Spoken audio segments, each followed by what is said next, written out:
विद्यार्थियों एवं साथियों, इस वीडियो में मैं चर्चा करूंगा ब्रिटिश इतिहास चिंतक एवं दार्शनिक आरजी कॉलिंगवुड के विचारों के विषय में। परंतु कॉलिंगवुड की चर्चा करने से पहले मैं आपसे कुछ बातें करना चाहूँगा। और सबसे पहली बात तो ये है कि आप मेरे वीडियो को लाइक करें या ना करें, परंतु चैनल को सब्सक्राइब और वीडियो को शेयर अवश्य करें, क्योंकि सब्सक्राइब करने से आपको नया वीडियो आने पर नोटिफिकेशन मिल जाएगा और आप चाहें तो उसे देख पाएंगे। और शेयर करने से ये अन्य लोगों के लिए देखने में भी सुलभ होगा, और जितने लोग इसको देखेंगे उसके आधार पर वे अपने सुझाव भी मुझे दे सकेंगे, जिससे कि और अधिक उपयोगी और ज्ञानवर्धक जो वीडियो हैं वो बनाए जा सकें, जिससे अधिकाधिक संख्या में विद्यार्थियों को लाभ मिले।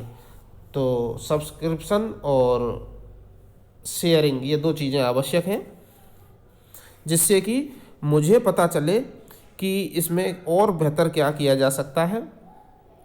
बाकी कॉलिंगवुड इतिहास दर्शन के विद्यार्थी के लिए, एमए इतिहास के विद्यार्थी के लिए और सहायक आचार्य इतिहास पद के लिए तैयारी करने वाले अभ्यर्थियों के लिए महत्वपूर्ण है, क्योंकि ये पाठ्यक्रम में समाहित है। वैसे तो फर्स्ट पेपर की 3rd यूनिट में जो फिलोसफिकल इंक्वायरी है हिस्ट्री की, उसकी दोनों ही ब्रांचेज हैं, क्रिटिकल फिलोसफी ऑफ हिस्ट्री और स्पेक्यूलेटिव फिलोसफी ऑफ हिस्ट्री। तो सामान्यतः ये क्रिटिकल फिलोसफी ऑफ हिस्ट्री यानी कि आदर्शवादी जो दृष्टिकोण है इतिहास दर्शन का, कॉलिंगवुड का संबंध उससे है। वैसे मैं अपने अगले वीडियो में किसी में आप लोगों के समक्ष इतिहास के आदर्शवादी दृष्टिकोण और स्पेक्युलेटिव जो दृष्टि है इतिहास दर्शन की, उनके विषय में चर्चा कर लूँगा। तो आइए अब हम कॉलिंगवुड के विषय में बात करते हैं। कॉलिंगवुड का पूरा नाम आरजी कॉलिंगवुड यानी रॉबिन जॉर्ज कॉलिंगवुड है। Robin George Collingwood, RG Collingwood के विचार उसकी मृत्यु के बाद प्रकाश में आए थे, जब उसकी पुस्तक द आइडिया ऑफ हिस्ट्री 1946 ईस्वी में प्रकाशित हुई थी। 19वीं सदी में विज्ञान एवं इतिहास में जो प्रतिस्पर्धा का वातावरण था, उसे 20वीं सदी के पूर्वार्ध में कॉलिंगवुड जैसे विचारक ने नकार दिया। अर्थात कॉलिंगवुड ने इतिहास को केवल तथ्यों तक सीमित नहीं माना, तथा ना ही ज्ञान की उस विधा को इतिहास कहा जो तथ्यों की व्याख्या तक सीमित रहती है। कॉलिंगवुड ने इतिहास के प्रत्यक्षवादी विचारों को अस्वीकार करके उसके स्थान पर विचार को ऐतिहासिक जांच हेतु मौलिक अवधारणा माना था। इस प्रकार कॉलिंगवुड के अनुसार जो समस्त इतिहास है वो विचारों का ही इतिहास होता है। कॉलिंगवुड ने स्पष्टतः विचारों के महत्व को स्वीकार किया है। कॉलिंगवुड के इतिहास संबंधी विचारों को समझने के लिए उसका ये कथन कि समस्त इतिहास विचारों का ही इतिहास है अति महत्वपूर्ण है। अपनी पुस्तक आइडिया ऑफ हिस्ट्री में कॉलिंगवुड ने इतिहास को स्वायत्तपूर्ण अनुशासन माना है, और इसकी अपनी प्रक्रियाएं तथा श्रेणियां हैं, क्योंकि अपनी स्वयं की विषय सामग्री के बारे में इतिहासकार का ज्ञान विलक्षण प्रकृति का होता है। उदाहरण के लिए देवी चंद्रगुप्तम नाटक के रचनाकार द्वारा प्रस्तुत पात्रों के साथ कोई इतिहासकार जिस सीमा तक तादात्म्य स्थापित करने में सफल होगा, उसके द्वारा निष्पादित निष्कर्ष उस सीमा तक ही सटीकता लिए हुए होंगे। कॉलिंगवुड के अनुसार इतिहास दर्शन ना तो केवल अतीत है और न केवल इतिहासकार के चिंतन से संबद्ध है, अपितु यह अपने पारस्परिक संबंधों में दोनों से ही संबद्ध है। इतिहासकार जिस अतीत का अध्ययन करता है वह मृत अतीत नहीं होता, वरन एक ऐसा अतीत होता है जो कुछ अर्थों में वर्तमान में विद्यमान रहता है। यदि इतिहासकार अतीत काल की घटना के पीछे स्थित विचार को नहीं समझ सकता, तो वह उसके लिए मृत और निरर्थक हो जाती है, और इस प्रकार इतिहास विचार का इतिहास बन जाता है। इतिहासकार की जो तथ्य प्राप्त होते हैं वे विशुद्ध तथ्य के रूप में नहीं होते, अपितु तथ्यों का प्रतिष्ठापन स्वयं इतिहासकार के द्वारा किया जाता है।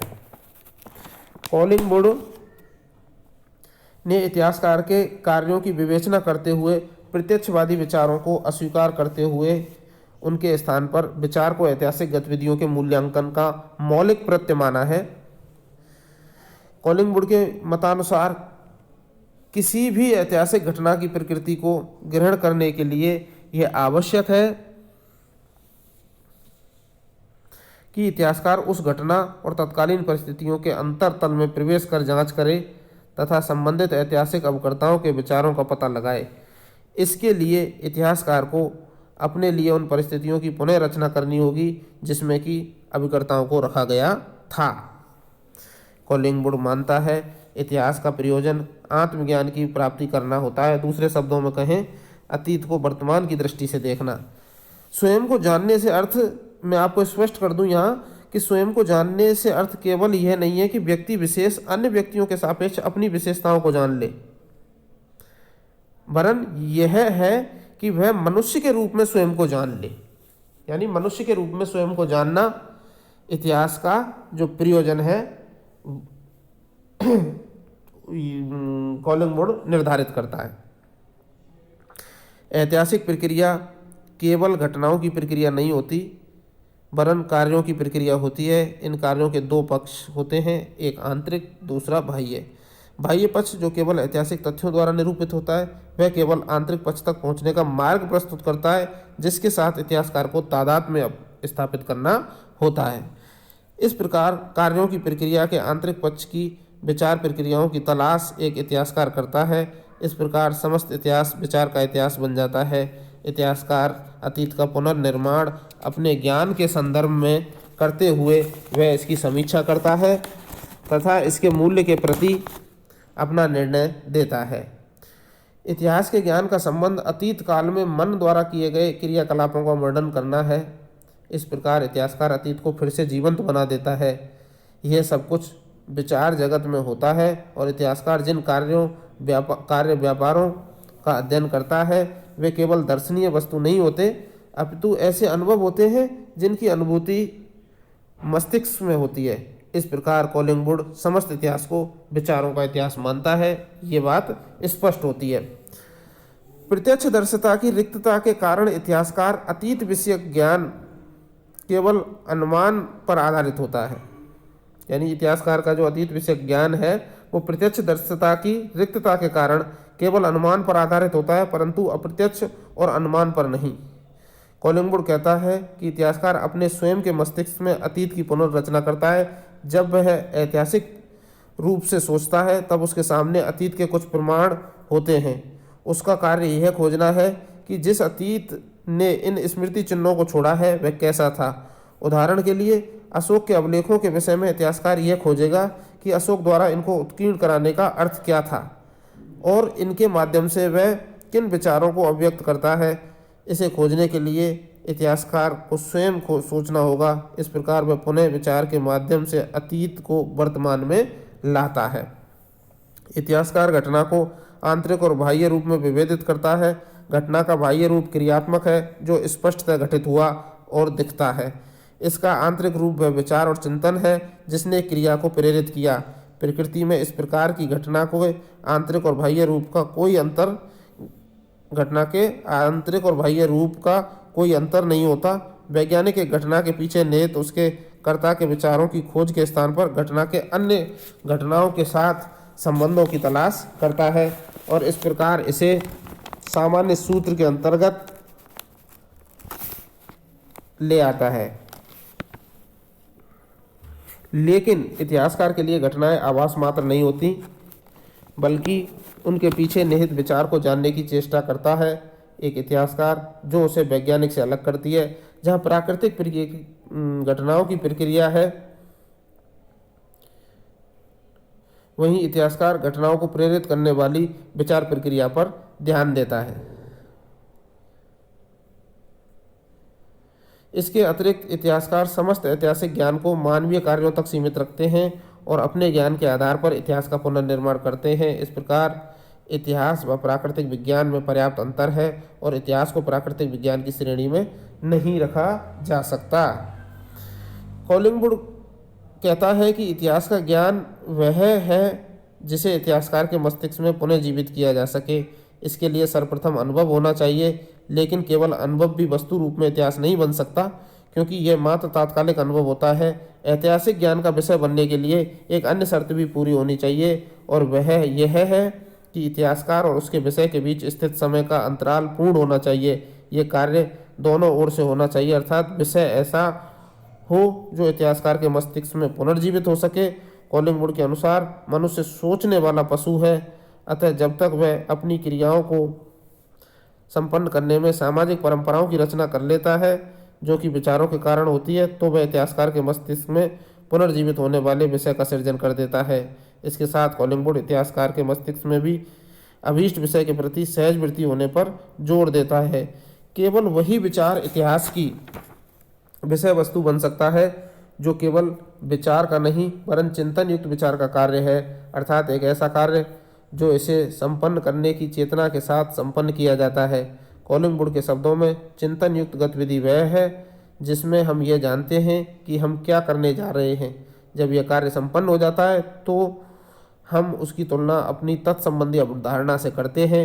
यह एक ऐसा कार्य है जिसे करने से पहले ही हम ये जानते हैं कि इसे किस प्रकार करना चाहिए। इस प्रकार चिंतन के कार्य वे हैं जो किसी उद्देश्य के लिए किए जाते हैं। केवल यही कार्य ऐसे हैं जो इतिहास की विषय वस्तु हो सकते हैं। तो ये कॉलिंगवुड के इतिहास संबंधी विचार थे जो मैंने आपके समक्ष संक्षेप में रखे।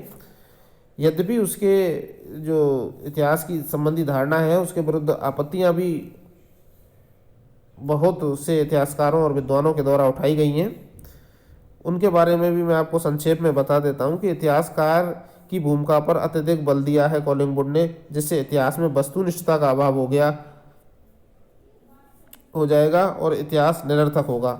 इतिहास की व्याख्या का सही मापदंड केवल यह रह जाएगा कि इसकी उपयोगिता है या नहीं। इससे इतिहास प्रचारवाद में रूपांतरित हो जाएगा।